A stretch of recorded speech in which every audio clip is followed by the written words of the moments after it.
Are you a high schooler preparing for the ACT English? Are you frustrated because you're just not seeing those score jumps? Well, this video is intended for you. Together, we're going to talk about some of the main questions that appear on the ACT English and how you can bring your score from medium to great.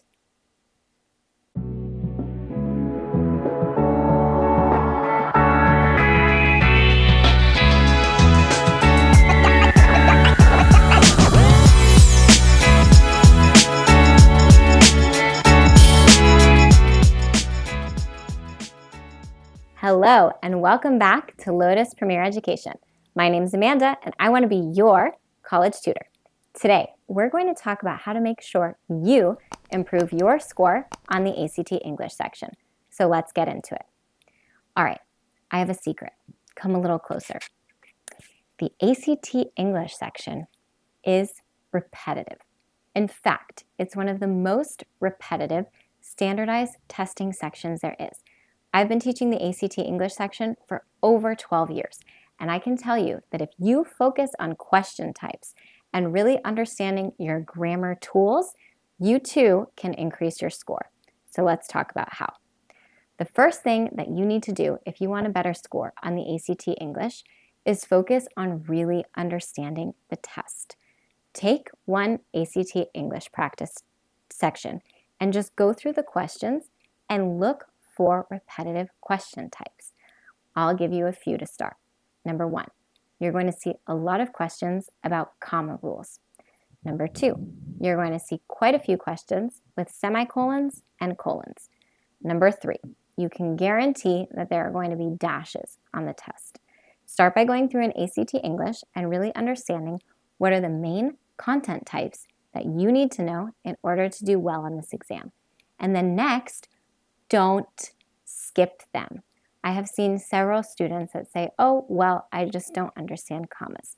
There are going to be between 6 and 8 or even more comma rules questions on this test. If you don't learn your comma rules, it's going to be impossible to elevate your score. The ACT English is divided into two different types of questions. The first one is grammar-based questions, and those account for more than half the ACT English questions. The second type is what we call writing skills, or how to write a cohesive sentence, paragraph, or idea. Those questions are all broken into question types as well. So even though you may think that the grammar is more straightforward, it's really easy to master the other ones as well if you just pay attention to patterns. So when you're working through the grammar-based question types, a few things that you can do after you've identified some of the main grammar categories is find resources that are going to help you best study grammar.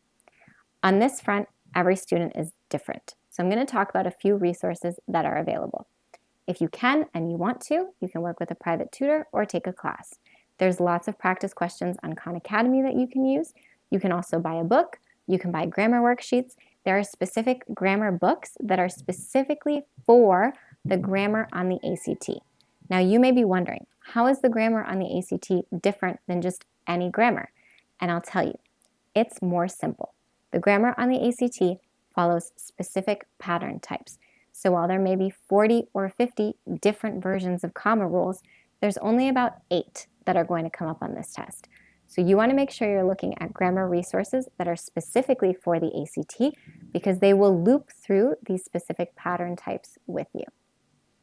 A few other things to remember on the ACT grammar. Clauses and complete sentences are really, really important. Can you define a complete sentence? Let's try. Tell me what a complete sentence is. A complete sentence is a subject, a verb, and a receiving action. This is something that most of us haven't heard since early middle school. So reviewing this and understanding its base is something that is going to be really important on the ACT grammar. Now, let's talk a little bit about the other types of questions, the ACT writing questions. ACT writing questions have one rule to follow, and that rule is keep it simple. Even though the ACT is an elevated standardized test, the type of writing that they're looking for is clear and concise.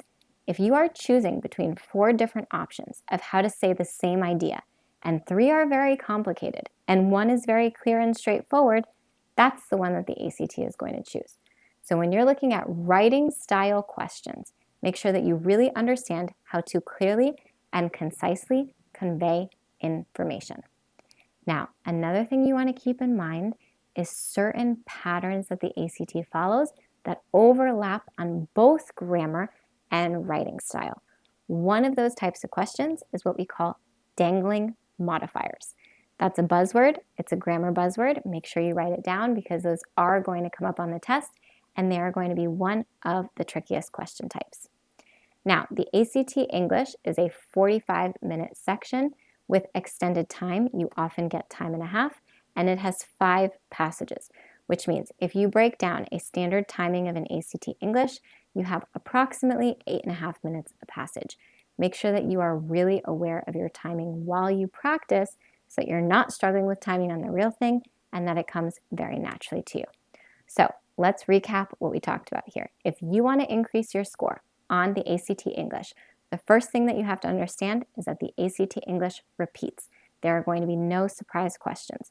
So you need to make sure you have a layout of the question types that always come up, and then make sure you tackle that content. It's going to be divided into 2 different types of content, grammar and writing style. So make sure that you first start with the grammar, get the foundation on your comma rules, semicolons, colons, dashes, apostrophes, and more, and then move into writing style and focus on vocab, keeping it simple, and other tools that you see come up often. There are lots of ACT practice tests available for free online. There's some on act.org. So there should be plenty of resources accessible no matter what your learning level is and no matter what's available to you. But the best thing you can do is start practicing. We hope this video was helpful. If you have questions, drop them in the comments below and we'll do our best to respond. And make sure you subscribe to our channel, like, share our videos, and stay tuned on the college admissions process. We'll see you back here soon on Lotus Premier Education.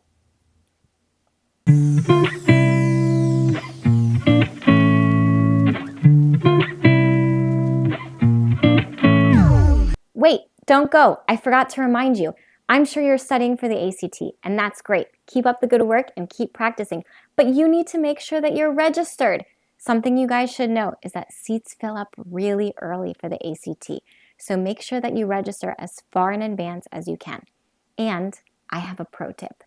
If you can, try to sign up for 2 or 3 tests at the same time. I'm going to tell you why. Number 1, you won't forget deadlines. If you wait to hear back on your score before you sign up for the next test, it may already be too late. Number 2, seats fly. You don't want to be taking an ACT an hour or an hour and a half drive away. Try to get somewhere close that's local and comfortable for you. And number 3, you can always move test dates around. But if you're going into a test knowing that you already have another one or another 2 booked, you're going to feel cool, comfortable, and like a pro. We'll see you back here soon. Sign up for your test.